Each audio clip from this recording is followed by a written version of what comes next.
Sa dili pa kita magsugod sa atong pagtuon sa Biblia, kung ikaw sa magtotoo diha ni Ginoong Kristo, siguruha nga ikaw nakasugid sa imong mga sala sa hilom ngadto sa Dios nga Amahan. If we confess our sins, He is faithful and righteous to forgive us our sins and to cleanse us from all unrighteousness. 1 John 1:9. Diha-diha ikaw sulod sa fellowship uban sa Dios, giniyahan sa balaang espiritu ug andam sa pagkat-on sa doktrina sa Biblia gikan sa pulong sa Dios.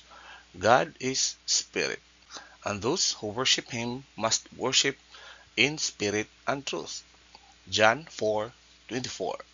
Kung ikaw mismo wala kayon mituo diha ni Ginoong Kristo, isip imong manluluwas ang isyu dili ang pagsugid sa imong mga sala. Ang isyu mao ang pagtuo lamang diha ni Kristo lamang. The one who believes in Him is not judged. The one who does not believe has been judged already, because he has not believed in the name of the only Son of God. John 3:18. He who believes in the Son has eternal life, but he who does not obey the Son shall not see life, but the wrath of God abides on him. John 3:36. The Word of God is alive and powerful, sharper than any two-edged sword, piercing even to the dividing asunder of the soul and the spirit, and of the joints and the marrow, and is a critic of the thoughts and intents of the heart. All Scripture is God-breathed and is profitable for doctrine, for reproof, for correction, for instruction in righteousness, that the man of God might be mature, thoroughly furnished unto all good works.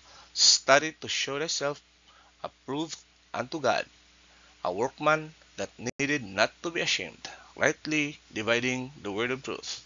Atong abihan ang atong word of truth sa Romans 8:30. Atong basahon ang Romans 8:30 sa pinulungang Griego. Hos di proorisen tutus kai ikalisen, kai hos ikalisen tutus kai idikaiosen, hos de idikaiosen tutus kai idoksasen. Kita mga kasugod sa connective use sa usa ka postpositive conjunction particle da o gisundan sa accusative masculine plural gikan sa relative pronoun hos nga kung atong hubaron sa pinulungang English isip whom. Proorisen is the aorist active indicative from the verb proorizo. So kini siya gikan ni sa previous verse no katong 2:29 unya na carry over dinhi nga verse kining 30, and then kini kung hubaron sa pinulungan nga English nagpasabot og to preordain or to predestine. So it means to decide beforehand. O kini nagpasabot unsa may gipasabot ani nga word na proorisen. Mao ni ang gipasabot gyud ani ang kining atong gitawag og divine decrees, or sa laing pagkatawag kining gitawag og the plan of God in eternity past. So divine decrees in eternity past, meaning to say the sovereignty of God and the free will of man coexist, no? In eternity past, meaning to say sa wa pay mga binuhat, no, sa wa pay creation, mao na eternity past nga sa eternity di na maguna makwenta ng time, wa na yung time binher mas kalibutan ng time. So eternity past ang sinugdanan nga way sinugdanan, ang katapusan nga way katapusan, mao na siya. So and then aning divine decrees ang nagbuhat ani kining omniscience of God, no? Unya, omniscience of God tungod kay nakahibaw sa tanang panghitabo, mao na namugna ang decrees, ug ang decrees mao na gi-acknowledge sa foreknowledge. So ang foreknowledge mao na siya tanang reality, tanang mahitabo sa human history, no? Pero unsa may kalainan gali, balik ko na to kalainan sa omniscience ug foreknowledge. Ang foreknowledge katurang unsay na sulod or gisuwat sa divine decrees, within the divine decrees. Katurang tang mahitabo. Ang dili mahitabo wa gisuwat. Pero ang omniscience of God nakahibaw tanan sa tanang nahitabo, sa tanang potential, sa tanang alternatives. For example, sa ang omniscience moingon kag Ginoo unsa ka og nagkuan ko no, nagpari ko. Unsa kay kuan ingno kas pare sa Ginoo mao ni natabo ana. Pero sa human history wala may tabo. Pero ang tungod kay ang omniscience of God nakahibaw tanan, maka kahibaw siya og unsa dapat kung ang imong decision mao pa decision nimo. Kung nag-architect og sa college ko nagikuha ako architecture unsa man, mao ni mahitabo. Pero kung ang foreknowledge imong pangutanon na di siya katubag kay ano, ang sa foreknowledge ra unsa ray na sa decrease unsa sabot unsa ray nahitabo sa human history. Unya, balik ko na ko omniscience mao nag-una, unya gibuhat ang decree, unya ang foreknowledge mo na siya may acknowledge sa decree.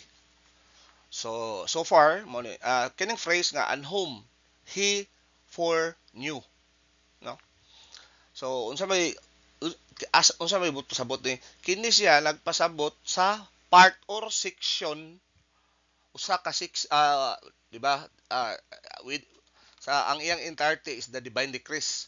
So kining and whom he foreknew usa ra kini ka seksyon, no? Nagpasabot sa usa ka seksyon sa divine decrees nga may kalabutan o nagpasabot sa church, no? Or also known as royal family. Church meaning to say mga magtotoo sa church age dispensation. Yeah. Ang usab din ning divine decrees mo ni ang divine decrees mo ni nag-cover everything in human history. Ang tanang mahitabo sa human history mo na siya nasulod sa divine decrees, no? Nya divine decrees cover everything in human history and the royal family and the church kining royal family o church age part ra ni sa divine decree, no? Kay ang entirety niya is divine decree. Nya kining church age o kining royal family part ra ni o kining foreknew part ra pud ni sa divine decrees. So aorist tense is a culminative aorist, no? Aorist, no? Sa galitong culminative, ang culminative mo ni siya nga sa definition ni culminative aorist expresses the action from the point of view of its cessation or completion. Thus, it is normally translated as the perfect tense. So kining culminative aorist kung ang murag kaparehas ani sa English kining perfect tense, no? And then ang culminative aorist is normally used with verbs of effort or process where the end result is attained, no? Muna, so culminative aorist, it views the decrees of God for the church age believers in its entirety, no? Sa kinatibuk-an niya sa tibuok human history gikan sa nila ni Adan hangtod na sa kaning after sa millennium, Gog and Magog, no? Mao na human history. So but regards it in the viewpoint of existing results. So unsa gali itong kuan ni kining existing results sa kuan? Mao ni siya kining divine decrees nga ang katuyuan gyud sa Ginoo is ang tanang magtotoo unta makadawat sa kining gitawag nato og blessings and rewards in eternity, no? And then the active voice, God the Father is the author of the divine decrees. So the divine plan produces the action of the verb. So ang divine plan kining gitawag nato og protocol plan of God or divine decrees. Mao ni ang mo produce the action sa verb. Meaning to say, ang divine decree is matuod gayud. And then declarative indicative mood for the reality of the divine decrees. So declarative meaning to say pareha ra ni sa kani gitawag nato og command, no? Command. So for the reality of the divine decrees and a part of the royal family, no? Unsa may part sa royal family to glorify God katong XYZ radicals bitaw. Katong mo na XYZ radicals katong seven imputations mo to mo resulta og glory of God. Kay ang Ginoo is mag-glorify kung siya makahatag sa tanan nga iyang mapasa niya ang tanang giandam niya alang kanato. Pero naamang goy kuan na naabay naay sa tawag ani sa iskro mo gani iskro meaning to say naay condition ba kining mga giandam nga mga blessings and rewards makuha rin nimo kung ikaw makakabot sa spiritual maturity. Unsa man pagkabot sa spiritual maturity? Bible study every day, consistent Bible study every day. Hantod nga magatawgon ta sa Ginoo nga papaulion na ta ngadto sa langit aron makig-uban niya hantod sa hantod. And then mao na siya no, and whom he foreknew, meaning to say ang say but pasabot ni ang matag usa ka mga magtotoo sa panahon sa church age anaa gayud sulod sa plano sa Dios, no? Karos agal ning plano sa Dios na gibuhat eternity past sa wapay creation. Nya, usi purpose aning divine plan day sa matag usa ka magtotoo, no? Mao ni ang purpose to reach the maturity barrier through maximum doctrine resident in the soul. Mao ra gini ang purpose sa plano gyud sa Dios sa matag usa nato nga kita gyud makakabot gayud sa espirituhanong pagkahamtong pinaagi sa pagkat-on sa Biblia ug pag-angkon ini mao ni gitawag kining Bible doctrine mao ni gitawag sa Korintia sa Biblia nga mind of Christ, no? Ya matud pa ni Peter, grow in grace and in the knowledge of our Lord Jesus Christ, no? Unya,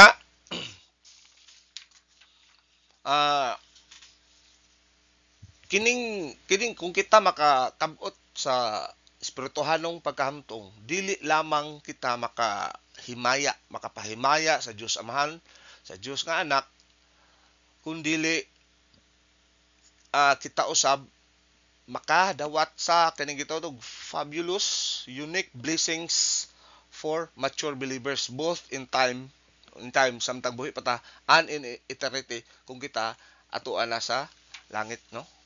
Blessings in time and eternity. So eternity mo tong ang madawat ato sa eternity atong blessings and rewards in eternity nga adto ibutang sa ato ang resurrection body.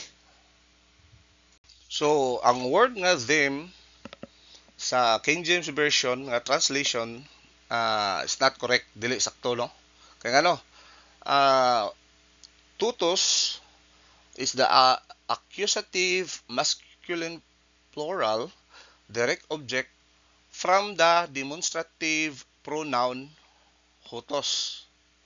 Nga dili ki siya pwede og i-translate og them. So, ang corrected translation ani is kining word nga the same one. The same one nagpasabot, no, referring to something immediately preceded, no? Na-mention naman ni the same one sa preceding verse, no?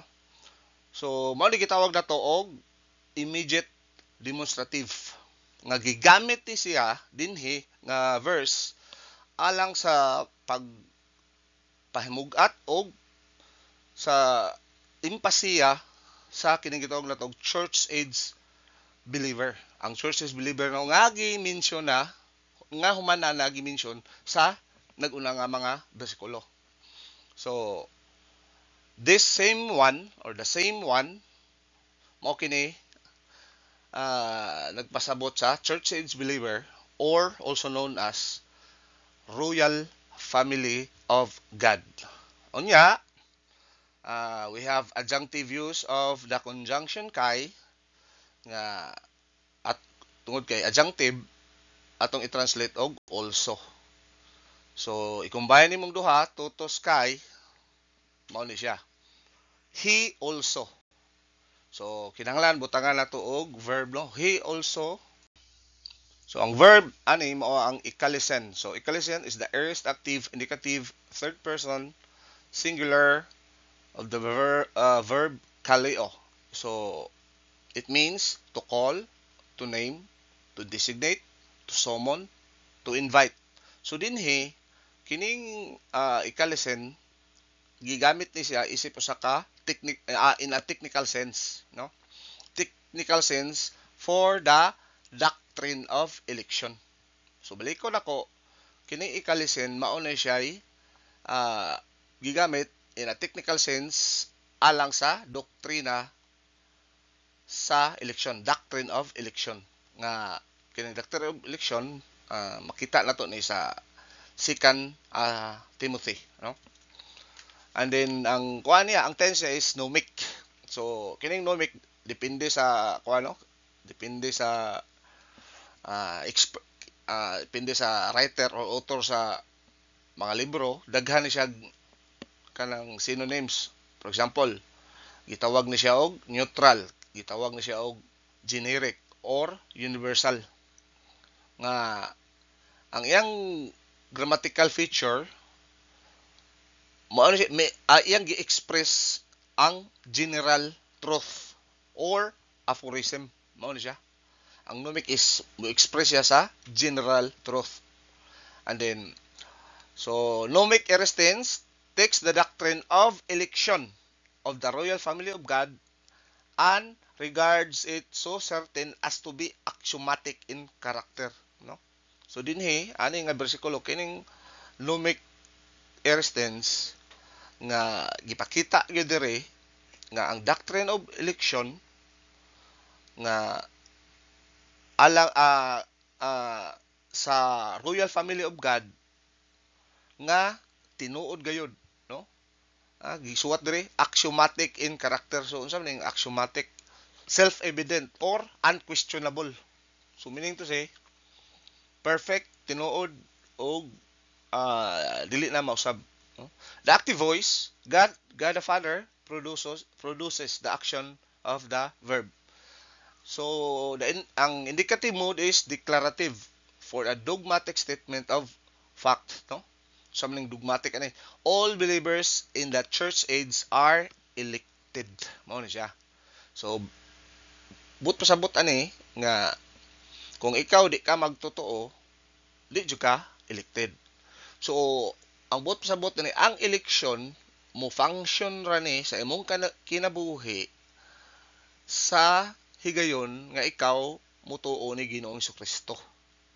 Mo ni siya nga wa ni magpasabot nga wa pa gali ka na tawo, wa pa ka gibuhat elected na ka. Maunay kana siya maunay omniscience of God nga nya kita di man ta omniscient. So ang nagpasabot niya sa omniscience of God kanang pero di gyud nila to i-interpret sa ato ang unsa rin na sa atong nuna kinahanglan atong tan-awon ang tanang anggulo ani ang including sa technical sense. So ani siya gigamit ni siya in a technical sense, no?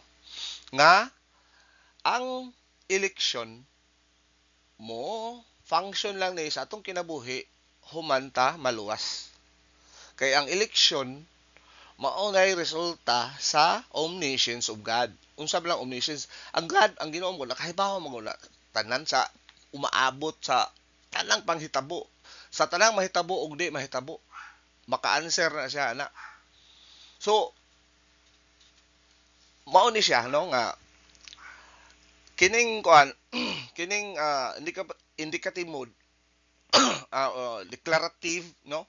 This emphasizes that every believer ang matag nagpahimug-at siya nga nagpaklaro ni siya nga ang matag magtotoo anaa gayud sulod sa plano sa Dios. Bisan pa og mo tulibagbag ka, bisan pa og maka-fulfilled ka sa plano sa Dios, pero maka-fulfill ka man o dili, once nga ikaw magtotoo, nasulod na gyud ka sa plano sa Dios. Nya ang plano sa Dios mao ni siya ang election, foreknowledge, and predestination are recognizing the reality of what is in the decrees. Balik ko na ko.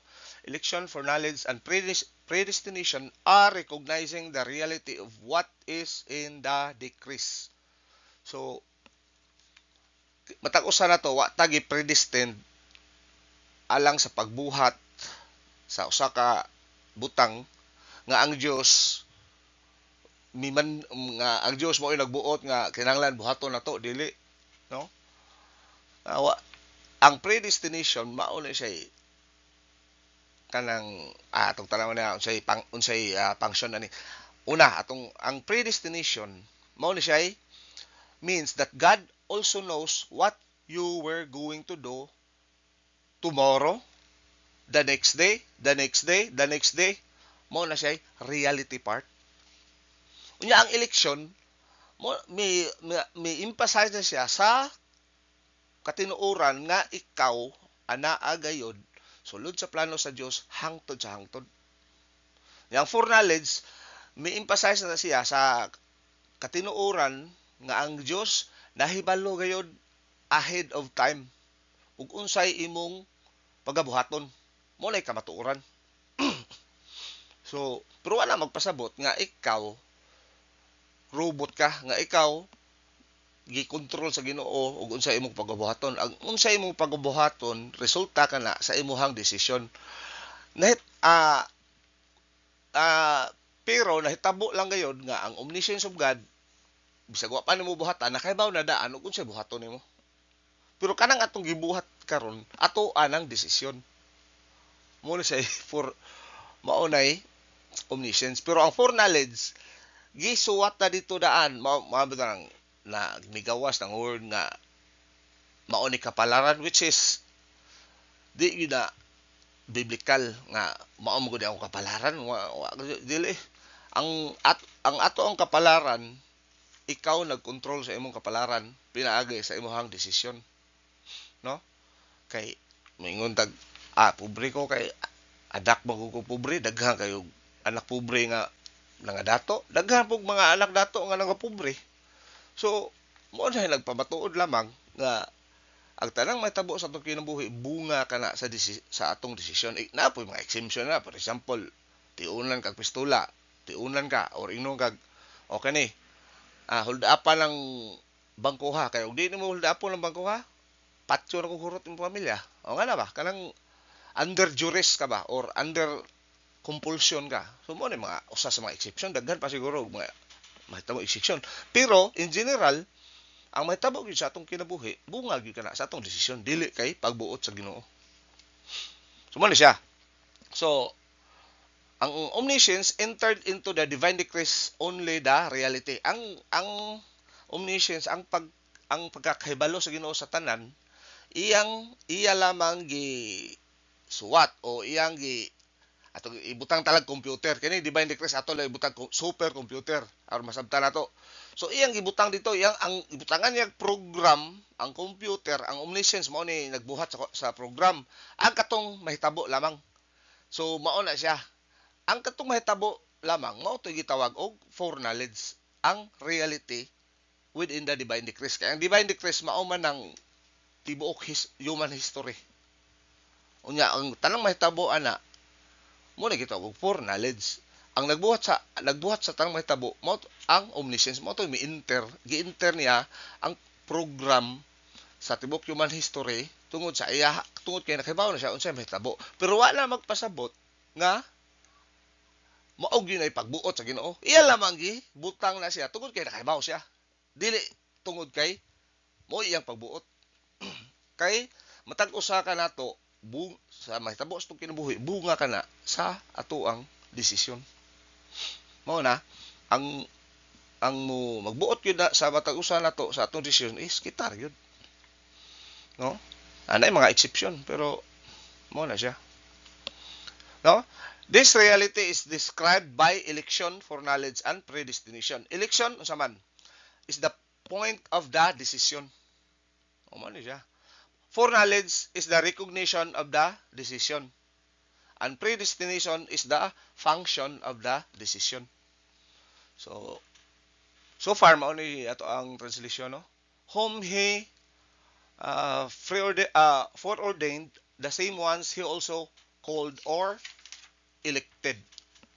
So, technically, each one of us entered into the plan of God the moment we believe in Christ, no? And then, the omniscience of God, nasayod, nga kita, maghimo og mga desisyon, no? Nga, ang omniscience of God, nasayod, og kita, matag usa ka nato, muhimo og mga desisyon sa wa pa ang human history.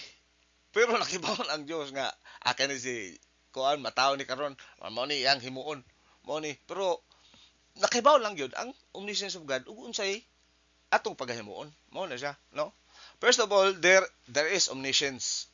So ang omniscience, the reality of history and the reality of the decree, no? So kung why omniscience, why decree, wa poy human history, no? Therefore, our entrance into the plan of God from the divine viewpoint occurred before anyone existed in human history. So mo na siya nga ang Dios naghimog plano, kanang gitawag ang plano, kanang gitawag nato protocol plan of God or kanang gitawag nato og human history. Unya, iya nagibutang lagi dito sa supercomputer. So, ang plano gibase niya sa iyang omniscience sa iyang kahibaw nga unsa gyud mahitabo sa umaabot. Kita di kay takasabot ani di man gud ta omniscient, di man gud ta omniscient, no? Mo lang kuan. Pero ang Biblia nagpaklaro gayud ug unsay kani mo ni gitawag og technical sense nga kinahanglan og pagtuon og tuda kay kung basihan ra sa ato ang unsay naa sa atong hunahuna nga wa tay di na to ipaagi og research morning malibo kita, no?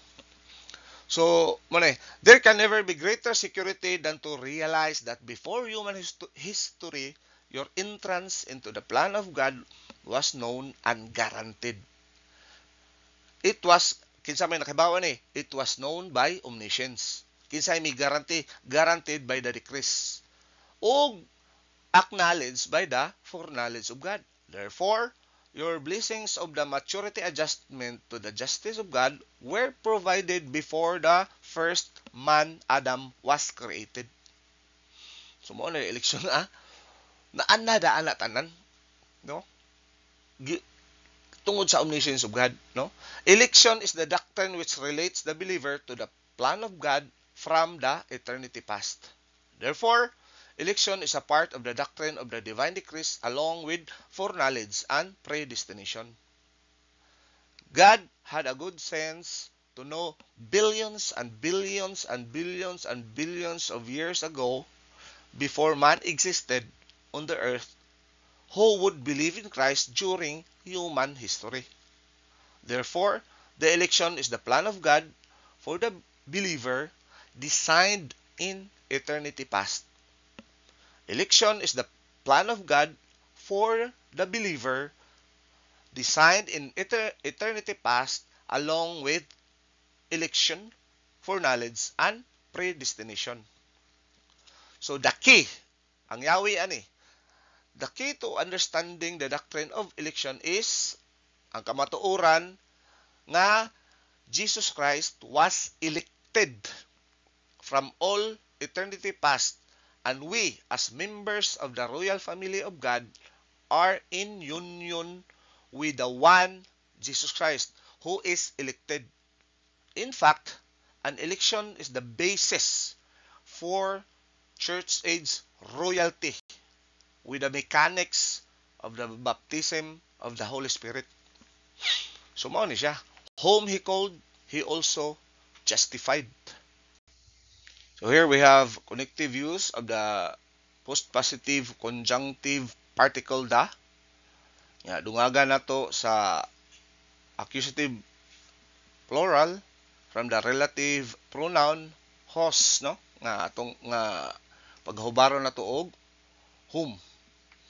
So nga naa po ko ano kaning ikalisin is the aorist active indicative third person singular gikan sa verb nga kaleo.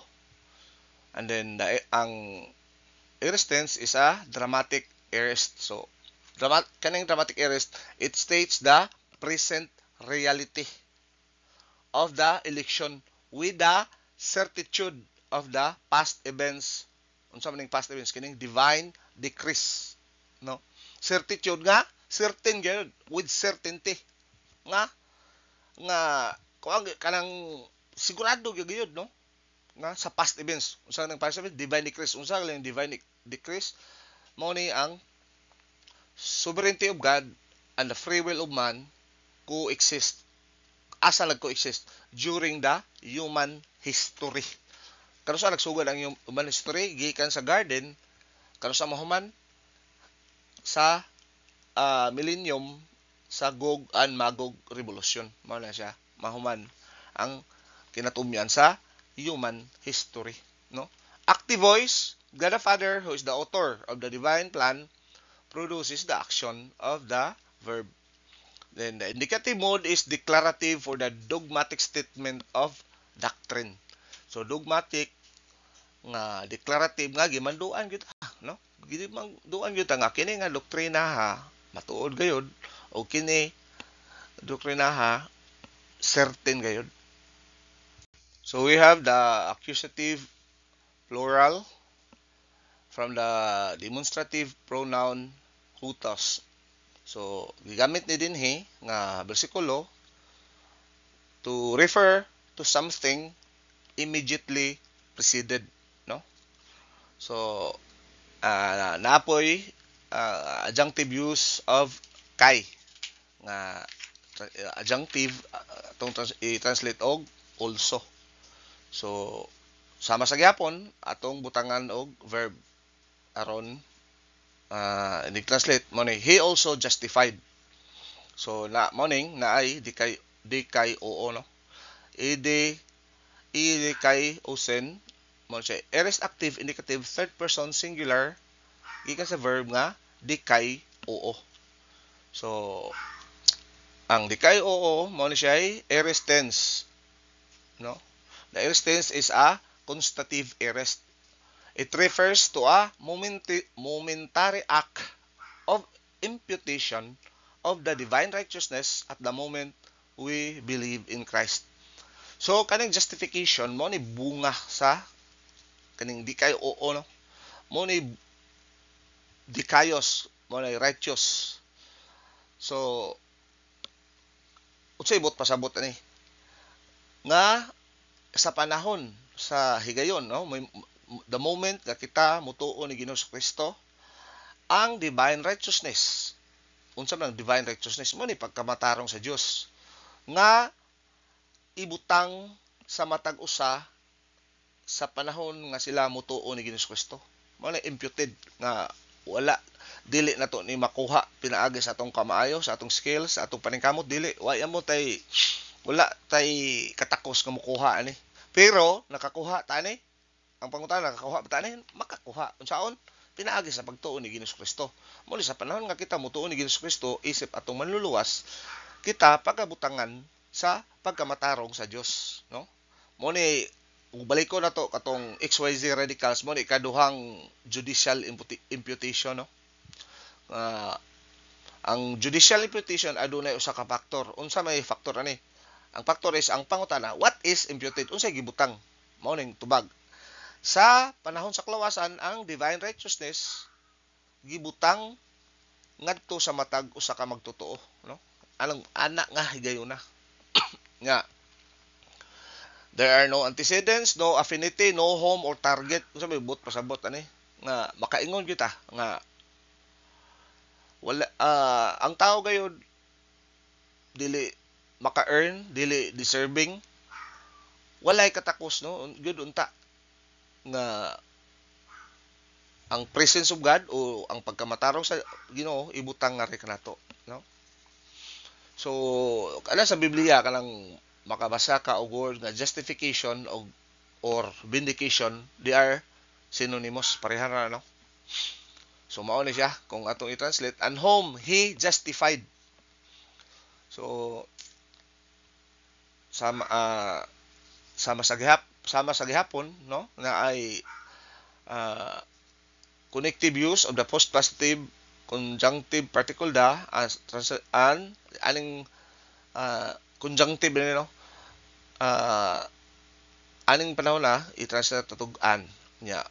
We have the accusative plural from the relative pronoun host and translated as home. Unya,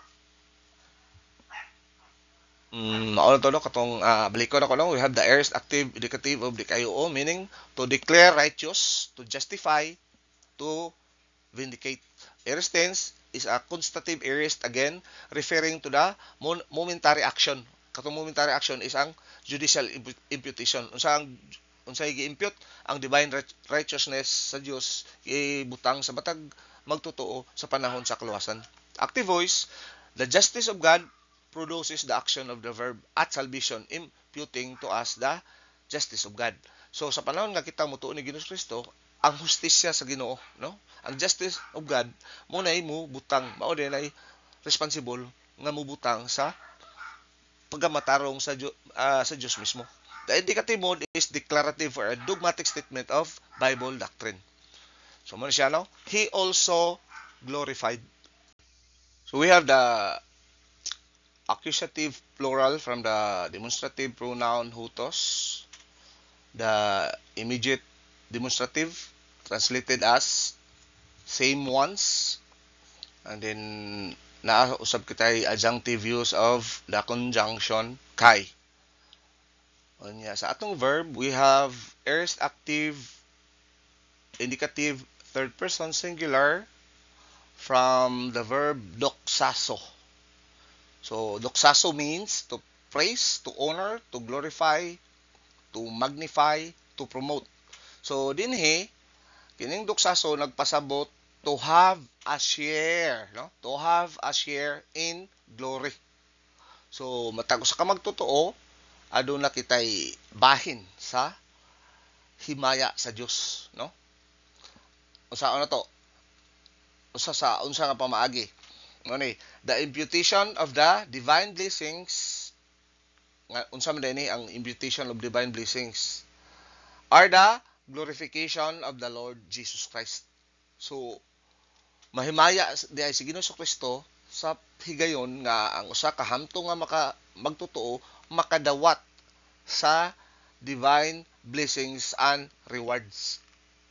So usa sa paagi nga makahimaya kani Ginoong Kristo kining pagdawat sa blessings and rewards in time and in eternity.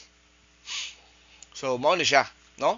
The same ones he also glorified. So kani nga phrase naglakip ni siya sa kining gitawag na tog real imputation of blessing in time at maturity, no? Kay kung di kita mo mature spiritually sa panahong buhi pa ta, di kita makadawat aning gitawag na to og divine blessings. Kining blessings nga atong nahibaw-an karon wara na sa kaning blessings nga gikan sa doktrina. Daghan kayo mga blessing. Ang nagtuo ta nga kita daghang kwarta ay nablessingan ta. Pero daghan lagi ta kwarta, pero di ang kwarta imbis nga makapalipay na to, mao man yung makapag-uol na to, mao ko maka-stress na to, no? So kining divine blessings is more on thinking. Ang thinking mo na sa imo resulta og material thing, no? Kani ato kay baliman material nga ares thinking nga mo resulta hinuon og negative, ma-stress ka, mag-uol ka, mabalaka, no? So kining divine blessings di po ta kasabot ani kung di ta mo abot sa spiritual maturity. Mao ni siya, no? Mao ni ang he also glorified, mao ni includes naglakip sa real imputation of blessing in time at maturity plus the hope of blessing in eternity at the judgment seat of Christ. Hope pa kay ano, buhi pa man ta, no? Unsa man ni judgment seat of Christ? Mao ni siya nga si Ginoong Kristo sa pito ka tuig diri sa kalibutan nga tribulation nga kalisdanan kamulo usab dito sa langit pito ka tuig nga si Ginoong Kristo mo mag-distribute og rewards and blessings. I-account ni Ginoong Kristo og unsay atoang nahimo diri sa kalibutan, no? So, kana siya nga judgment seat of Christ sa mga magtotoo rana tanan. Kay lahi og judgment ang di magtotoo. Ang di magtotoo, ang sa ilang judgment is Great White Throne Judgment. Nga mahitabo kana sa human sa millennium. Nga moto, makita na to sa tribulation nga tapukon tanan sa Ginoo. Katong mga bantugan, mga inila, mga wairanggo, mga ubos nga tao, ana, tapukon na dito. Unya, ana tay mga gubon sa Ginoo ang kalibutan, gubon sa Ginoo ang langit, nga ang mahabilin diha ang impierno na lang. So katong mga di magtotoo katotanan, di na sila kabalik sa kalibutan kay guba naman. Di na pud sila maka kuan sa kay guba tanan. Ang mapadulngan ra gyud nila, di pa sila makasuod sa langit kay di pa sila magtotoo. Ang mapadulngan ra gyud nila ang lake of fire. Mao na siya. So mao na siya. The aorist tense is a constative aorist. It gathers up into one entirety the real imputation of eternal blessing and reward to the resurrection body at the judgment seat of Christ. So, mao ni siya. Pagkatan-awon sa in its entirety, ang rewards and blessings in times ng buhi pata, o ang rewards and blessings in eternity nga sa panahon sa judgment seat of Christ nga ibutang sa ato ang resurrection body. Nya. Aorist tense combines the two. Ang aorist tense ani nagpasabot sa duha ka gitawag na to og a fortiori. So unsa man a fortiori kana bitang moingon ta nga kung ang God the Father nakahatag sa iyang bugtong anak nga magpakamatay aron kita maluwas, unsa pa kaha ang divine ang mga blessings in time nga di niya ihatag. Meaning to say, kung nakahatag siya sa dako, mas greater, which is iyang bugtong anak, the greatest. Unsa pa kaha ang laser? Ang laser is ang imuhang blessing. Kada nakahidi mahatag niya, nahatag niya iyang anak. Mo ni kuan sa aperture. Mo na kanang si tawag aning example, no? So dinhi aning bersikulo adunay duha ka ang aorist tense adunay duha ka a fortiori. First a fortiori mo na siya. Kung ang hustisya sa Dios accomplishes the greater. Unsa man greater ani? Through the judicial imputation of divine righteousness. So mao ni ang greater kaning divine righteousness sa panahon sa kita maluwas. Ang mosunod is ang lesser. It follows a fortiori that the justice of God, ang justisya ng Diyos, will accomplish the lesser, no? Unsa may lesser? Kining the imputation of blessing at the point of maturity. No? Nakahatag gali ang Ginoo nato sa iyang mismong divine nga pagkamatarong, isang pagkamatarong mismo nga ri kanato, unsa pa kana divine blessings, no? Second a fortiori mao ni. If the justice of God accomplishes the greater, so man greater, through the real imputation of the divine blessing at maturity, no? Ang keyword ni at maturity. Kay kita di kita makadawat sa divine blessings kung di ta mahimong mature believer. So, mo ni greater kani divine blessings at maturity, it follows up a fortiori that the justice of God can accomplish the less or the lesser. Unsa man? At the judgment seat of Christ through the real imputation of eternal blessings and rewards, no? Mo ni siya duha ka a fortiori. The active voice, the justice of God produces the action of the verb through the imputation, no? Katong unom ka imputation, no? O the ikapito katong reality, no? The hope of the seventh imputation in eternity. Unsa galitong seventh imputation? Mahimong reality ni siya kay karon hope pa makaibuhi pa ta. Unsa galitong seventh imputation? Katong blessings and rewards in eternity nga i-impute sa Dios kanato ngadto sa ato ang resurrection body. So the indicative mode is declarative for the real imputation of the blessing in time at maturity, no? At maturity. Plus the third hope, which is confident anticipation of blessing and reward at the judgment seat of Christ. The blessing and reward is a real imputation to the resurrection body. So ang blessing and reward adto ibutang sa tuang resurrection body. We are glorified as mature believers at the judgment seat of Christ. So sa panahon anha gyud nato maila ug unsa ang himaya sa Dios sa nya dili lang kay kita mag-glorified sa panahon sa pagdawat sa blessing and rewards in judgment at the judgment seat of Christ. At the same time mahimaya usab si Ginoong Kristo, no? So mao ni siya, no? Mo ni buot pasabot ani. So ang atong corrected translation mao ni siya, and whom he predestined, the same ones he also called, and whom he called, the same ones he also justified, and whom he justified, the same ones he also glorified. So the real imputation of the divine blessings at maturity plus the third hope, no? Hope of blessings and rewards at the judgment seat of Christ. Mo ni siya gitawag nato og glorification. Kaning word nga he also glorified. So ano sa lang taman, daghang salamat.